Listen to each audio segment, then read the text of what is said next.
कक्षा 10 के विज्ञान की क्लास में आपका स्वागत है। हम कक्षा 10 के पाठ्यपुस्तक के 7वें अध्याय नियंत्रण एवं समन्वय के बारे में पढ़ रहे हैं। इसके पहले का जो लेक्चर था उसमें हमने पादप में जो समन्वय क्रियाएं देखने को मिलती हैं, किस तरह पादप नियंत्रण एवं समन्वय की क्रिया को संपन्न करते हैं, उसके बारे में हमने पढ़ा था। उद्दीपन के प्रति अनुक्रिया, स्पर्शानुवर्तन, गुरुत्वानुवर्तन, प्रकाशानुवर्तन, रसायन के प्रभाव में किस तरह गतियाँ होती हैं उसे हमने पढ़ा था कि किस तरह जो है प्रारोह गति करता है, किस तरह जड़ें गति करती हैं गुरुत्व के प्रभाव में, प्रकाश के प्रभाव में। और कुछ ऐसे रसायन थे जिन्हें हम पादप हार्मोन के नाम से जानते हैं, उनके प्रभाव में किस तरह गतियाँ होती हैं और गतियों को प्रभावित करने वाले कौन कौन से कारक होते हैं। ये सारी चीज़ें हम पिछले लेक्चर में पढ़ चुके हैं। आज के लेक्चर में हम उसके आगे पढ़ेंगे और पढ़ेंगे कि जंतुओं में जो हार्मोन पाए जाते हैं वह क्या होते हैं, कैसे पदार्थ होते हैं, कहाँ बनते हैं, क्या प्रभाव डालते हैं, कौन कौन से मुख्य हार्मोन पाए जाते हैं, उन हार्मोन को निकालने वाली ग्रंथियाँ कौन कौन सी होती हैं। इन सारी चीज़ों के बारे में आज के लेक्चर में हमें पढ़ना है। जंतु हार्मोन क्या होता है? मोस्टली जो समन्वय की क्रिया होती है जंतुओं में वह तंत्रिका तंत्र के माध्यम से होती है। तुरंत रिएक्शन होता है और 1 सेकंड में भी नहीं लगता है, संदेश पहुंच जाता है। तो यह तीव्र गति से होने वाला नियंत्रण और समन्वय होता है। कुछ ऐसे समन्वय भी पाए जाते हैं जंतुओं में जो कि मंद गति से होते हैं और वह निर्धारित होते हैं, वह जो नियंत्रित होते हैं वह हार्मोन के माध्यम से नियंत्रित होते हैं। मंद गतियों से होने वाले नियंत्रण एवं समन्वय के कार्य हार्मोन के कारण प्रभावित होते हैं। यह जो रासायनिक पदार्थ होते हैं या सूचनाओं के संचरण को जो है वह रासायनिक पदार्थों के माध्यम से पूरा करते हैं। मतलब रासायनिक पदार्थों का उपयोग सूचनाओं के संचरण के लिए करते हैं। यह जो रासायनिक पदार्थ होते हैं उन्हीं रासायनिक पदार्थों को हम हार्मोन के नाम से जानते हैं। मतलब ऐसे रासायनिक पदार्थ जिनके माध्यम से शरीर में सूचनाओं का परिवहन होता है, सूचनाएं पहुंचाई जाती हैं शरीर के एक भाग से दूसरे भाग, एक कोशिका से दूसरी कोशिका को, वह रासायनिक पदार्थ हार्मोन कहलाते हैं। यह जो हार्मोन होते हैं ये कहाँ से आते हैं?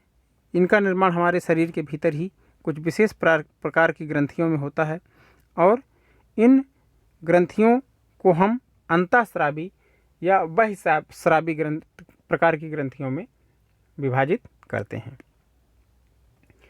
अब 2 टर्म हमको मिले हैं, एक अंतःस्रावी, दूसरा बहिःस्रावी। अंतःस्रावी क्या होता है, बहिःस्रावी क्या होता है, यह क्लियर कर लेना जरूरी है। अंतःस्रावी ग्रंथियां उन्हें हम कहते हैं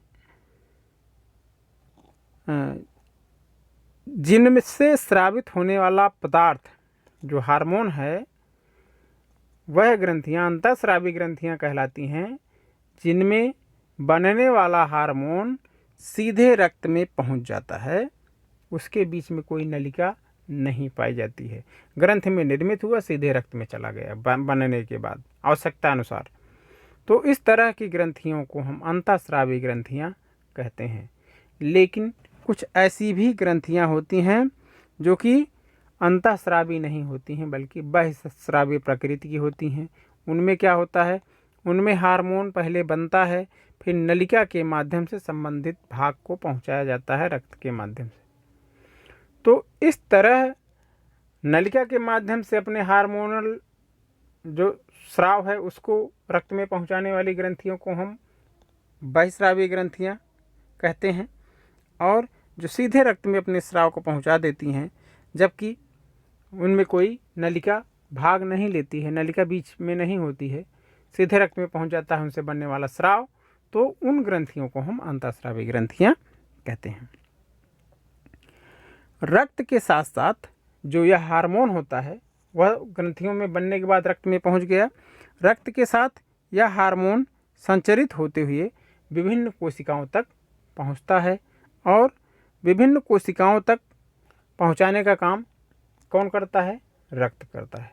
तो रक्त के माध्यम से बना कहीं और शरीर में किसी ग्रंथ में बना, लेकिन जो कार्य करने का स्थान होता है वह शरीर में कहीं और होता है।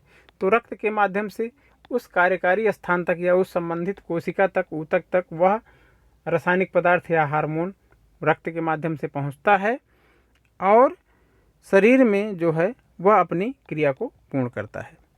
शरीर में बहुत सी अंतःस्रावी ग्रंथियाँ पाई जाती हैं, जिनमें से कुछ प्रमुख ग्रंथियाँ और उनके द्वारा स्रावित होने वाले जो हार्मोन होते हैं उनके कार्य प्रकार, ये हम इसके बारे में चर्चा आगे करते हैं। पहली ग्रंथि है अधिवृक्क ग्रंथि। बहुत ही महत्वपूर्ण ग्रंथि है, सभी जंतुओं में पाई जाती है और इसे आत्मरक्षा ग्रंथि, लड़ो या उड़ो ग्रंथि, लड़ो या उड़ो हार्मोन, ये सारे नाम देते हैं। तो कोई भी चीज़ पूछा जाए तो वह आप कन्फ्यूज ना हो कि आत्मरक्षा ग्रंथि, लड़ो या उड़ो हार्मोन, ये सारी चीज़ें इसी ग्रंथ से जुड़े हुए शब्द होते हैं। हिंदी में कहते हैं अधिवृक्क ग्रंथि, और इसको जो प्रसिद्ध नाम इसका है जो अंग्रेजी में जाना जाता है एड्रीनल ग्रंथि के नाम से इसे हम जानते हैं। और इससे स्रावित होने वाला जो हार्मोन होता है वह एड्रीनल हार्मोन कहलाता है। जो बच्चों एक चीज़ ध्यान रखना है कि जो भी हार्मोन स्रावित होते हैं वह मुख्य रूप से ग्रंथियों के नाम के आधार पर भी उन हार्मोन के नाम रखे जाते हैं। मोस्टली कुछ ऐसे होते हैं जिनके नाम स्रावित होने वाली ग्रंथियों के आधार पर नहीं होते हैं, उनके कार्य के आधार पर होते हैं, लेकिन वह जो ज़्यादातर हम यही देखते हैं कि उन ग्रंथियों के नाम के आधार पर ही उनसे स्रावित होने वाले हार्मोन के नाम भी रख दिए जाते हैं। तो एड्रीनल ग्रंथि या हिंदी में कहते हैं अधिवृक्क ग्रंथि, इससे जो स्रावित होने वाला हार्मोन होता है वह एड्रीनल हार्मोन होता है।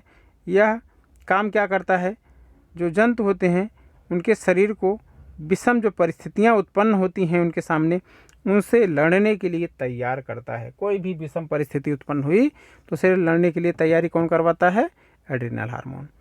इसलिए इस प्रवृत्ति के कारण ही इस हार्मोन को लड़ो या उड़ो हार्मोन कहते हैं। आपको लड़ने के लिए तैयार करता है या भागने के लिए तैयार करता है। किस तरह की परिस्थिति उत्पन्न हुई है, लड़ने लायक है भागने लायक है, उसका निर्देश इस हार्मोन से ही हमारे शरीर को मिलता है। आप डर के मारे भाग सकते हैं या गुस्से के कारण लड़ भी सकते हैं अपने शरीर को सुरक्षित रखने के लिए। तो एड्रीनल ग्रंथि से जो हार्मोन स्रावित होता है एड्रीनल हार्मोन, उसे वह विषम परिस्थितियों में लड़ने के लिए शरीर को तैयार करता है। दूसरा हार्मोन अवटु ग्रंथि या थायराइड ग्रंथि।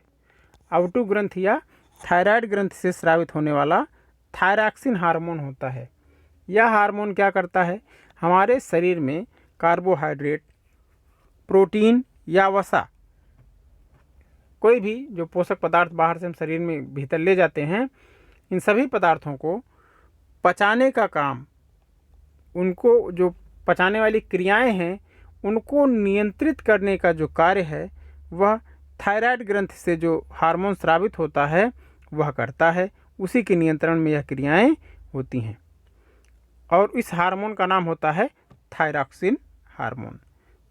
बहुत ही लोगों में यह थायराइड प्रॉब्लम आती है और इसका कारण यही है कि यह थायरॉक्सिन हार्मोन ठीक से कार्य नहीं करता है। तो थायरॉक्सिन हार्मोन कार्बोहाइड्रेट, प्रोटीन और वसा के उपापचय का जो है वह हमारे शरीर में नियंत्रण करता है, जिससे कि हमारी जो वृद्धि होती है वह उसके लिए उत्कृष्ट वातावरण बनता है। जब जो भोजन जा रहा शरीर में अच्छे से पचता है तो शरीर को प्राप्त होता है और जिससे शरीर की अच्छे तरह से वृद्धि होती है। थायरॉक्सिन हार्मोन जो होता है उसके निर्माण के लिए एक तत्व बहुत ही आवश्यक होता है, आयोडीन, और यह एक अनिवार्य तत्व होता है। अगर इस तत्व की कमी हो जाती है तो हमें या जो थायराइड ग्रंथि होती है या इसमें जो है सूजन आ जाती है या फूल जाती है, तो उस हम बीमारी को घेंघा रोग के नाम से जानते हैं या ग्वाइटर या घेंघा के नाम से जानते हैं। और यह आयोडीन मोस्टली बहुत ही कम मात्रा में आवश्यक होता है लेकिन बहुत ही महत्वपूर्ण होता है, जो कि साधारण रूप से अगर हम आयोडीन युक्त नमक का प्रयोग करें तो हमें कभी भी आयोडीन की कमी नहीं होगी। तीसरी जो ग्रंथि है वह है अग्नाशय ग्रंथि। अग्नाशय नामक ग्रंथि में एक इंसुलिन नामक हार्मोन का निर्माण होता है। बहुत ही प्रसिद्ध हार्मोन है, बहुत ही महत्वपूर्ण है। हम दैनिक जीवन में अपने आसपास के परिवेश में देखते हैं कि बहुत से लोग शर्करा की बीमारी से पीड़ित होते हैं, जिसे हम मधुमेह या शुगर कहते हैं। तो शुगर का जो रक्त में नियंत्रण होता है कि वह रक्त में कितनी मात्रा में रहेगा, कम रहेगा कि ज़्यादा रहेगा, ज़्यादा हो जाता है तभी तो कहते हैं शुगर हो गया है, लेकिन वह रक्त में कम रहेगा या ज़्यादा रहेगा, इसका नियंत्रण शरीर में अग्न्याशय ग्रंथि से स्रावित होने वाला एक रासायनिक पदार्थ होता है, एक हार्मोन होता है, वह इसका नियंत्रण करता है कि उसकी रक्त में मात्रा कितनी होगी। उस रासायनिक पदार्थ का नाम होता है इंसुलिन। इंसुलिन ऐसा हार्मोन है जो शुगर को नियंत्रित करता है, रक्त में शर्करा की मात्रा को नियंत्रित करता है। अगर इसकी कमी हो जाती है तभी हमें मधुमेह या डायबिटीज़ या शुगर नामक रोग हो जाता है। तो बहुत ही महत्वपूर्ण हार्मोन है। चौथा हार्मोन है टेस्टोस्टेरोन और एस्ट्रोजन। एक नर हार्मोन होता है जिसे कहते हैं टेस्टोस्टेरोन, और एक मादा हार्मोन होता है जिसे हम कहते हैं एस्ट्रोजन। नर हार्मोन वृषण में बनता है और मादा हार्मोन वह गर्भाशय में बनता है। तो कुछ लेडिंग सेल्स होती हैं उनमें बनता है। यह हार्मोन करते क्या हैं, जो लैंगिक लक्षण पाए जाते हैं जंतुओं के भीतर उन लक्षणों को नियंत्रित करते हैं, लैंगिक क्रियाओं को उनके नियंत्रित करते हैं, किस तरह लैंगिक लक्षण विकसित होंगे इसको नियंत्रित करते हैं।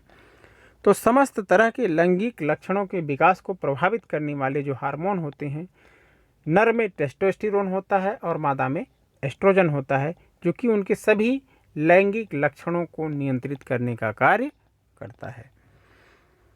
यह जो सारी ग्रंथियां होती हैं यह शरीर में कहाँ कैसे स्थित होती हैं इसके बारे में देख लीजिए। पीनियल या पीयूष ग्रंथि मस्तिष्क के पास स्थित होती है। परावटू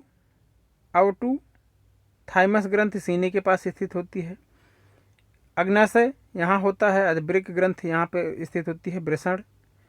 इसी तरह अग्न्याशय, बाकी सारी चीज़ें सेम है, बस वृषण और अंडाशय दोनों ग्रंथियाँ जो हैं नर और मादा में अलग होती हैं, बाकी सबकी स्थिति समान होती है। इसके ऊपर सब में समान स्थिति होती है और समान कार्य होता है। तो यह मनुष्य के शरीर में पाई जाने वाली ग्रंथियों की स्थिति है कि कहाँ पे किस तरह उनकी स्थिति पाई जाती है। तो यह था आज का लेक्चर। आशा करता हूँ बेहतर तरीके से आपको समझ में आया होगा। फिर भी कोई डाउट है तो आप हमसे कमेंट करके फ़ोन करके उसको क्लियर कर सकते हैं। बाकी हम आपसे मिलते हैं अपने अगले लेक्चर के साथ। तब तक आप घर पे रहें, पढ़ते रहें, स्वस्थ रहें। हमारी बहुत बहुत शुभकामनाएं।